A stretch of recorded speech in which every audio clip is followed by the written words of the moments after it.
For most of us, sex is an act of passion, born from desire, affection, and love. For the Spartans, it was none of these things. It was a duty, a biological command issued by the state, serving one cold and calculated purpose: to create the most lethal human weapons the ancient world would ever know. Spartans were not raised as people. They were constructed as soldiers, and their creation didn't begin on the battlefield. It began in the bedroom. Forget the myths of red cloaks and heroic speeches. Behind the legend of the 300 lies a far darker truth, a machine of human engineering so merciless it makes even the bleakest dystopias look gentle. At its heart was absolute state control over reproduction.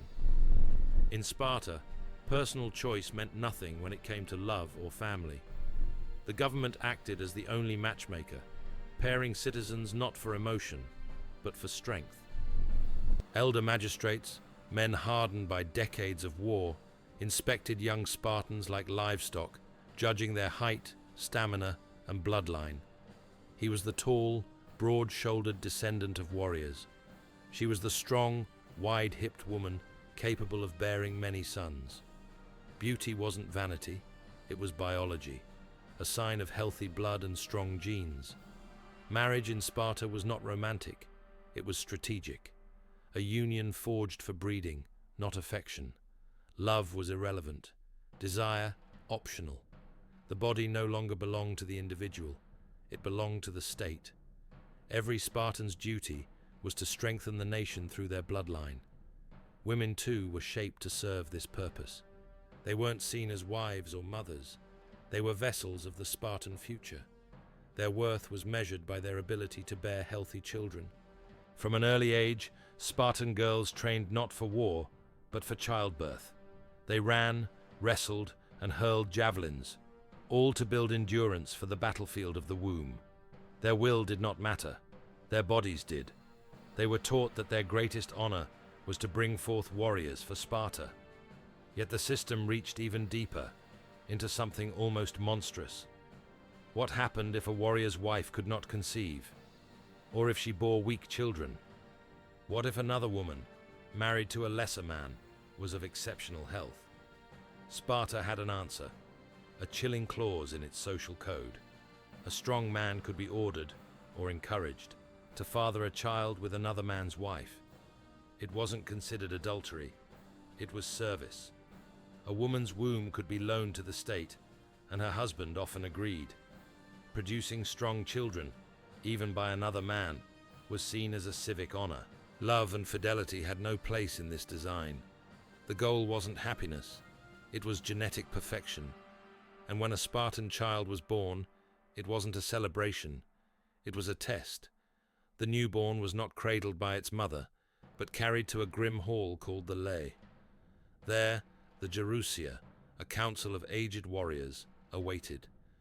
Men who had seen death too many times to feel compassion. They inspected each baby without emotion, its limbs, its spine, its cry. Every flaw, every sign of weakness could mean death. Not out of cruelty, but logic. Sparta was a small warrior caste, surrounded by enemies and outnumbered by its enslaved helots, 10 to 1. Weakness was danger. A single frail child could be a future liability to the state. If the baby passed inspection, it was returned home, not as a son, but as a soldier in training. If it failed, the elder's decision was final. The infant was taken to the barren cliffs of Mount Taygetus, to a place called Apothete. There, exposed to wind, frost, and beasts, it was left to die. A silent death, unspoken and unseen. To the Spartans, this was not murder. It was nature correcting itself, the sacrifice of the weak for the survival of the strong. And so began the slow transformation from child to weapon. Procreation in Sparta was not a right, it was an obligation. Centuries before the word existed, they practiced what we now call eugenics. They believed humanity could be perfected through selective breeding, and they lived that belief with terrifying precision. But their system did not end with birth. It demanded the soul as well as the body. From the age of 7, every Spartan boy was taken from his family and placed into the agoge, the harshest training program ever devised. Imagine it. You are 7 years old, torn from the warmth of home. Your mother does not cry. She simply hands you over. From that moment, your new family is your agila, your training unit, your barracks, your brothers in pain. You will not live in a home again until you are 30, and by then, the word home will mean nothing. The first lesson of the agoge was simple and merciless. Comfort is the enemy. Boys slept on beds made of reeds they had to tear from the riverbank with their bare hands. Their only clothing was a single rough tunic, the same for summer and winter, and they were always hungry. Rations were kept deliberately small. They were told to steal to survive. In Sparta, theft wasn't a sin. It was training. If you were caught, you were punished not for stealing, but for being clumsy enough to get caught.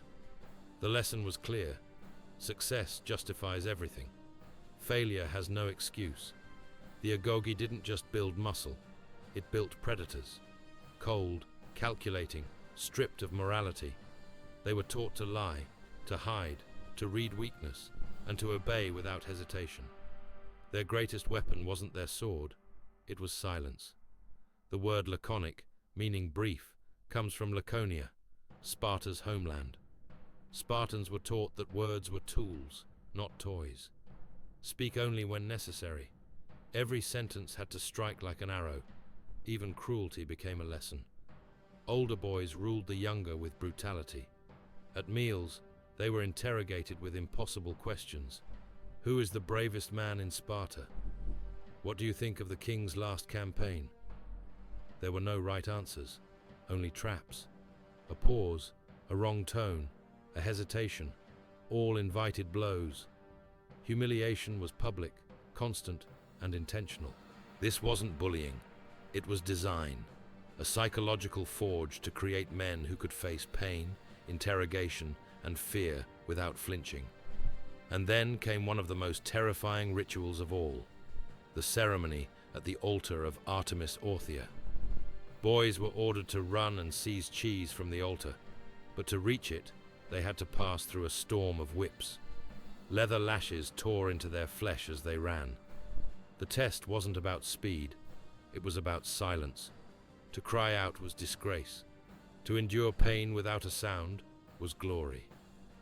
Plutarch wrote of boys who smiled as they died at the altar, proud to prove they were worthy of Sparta.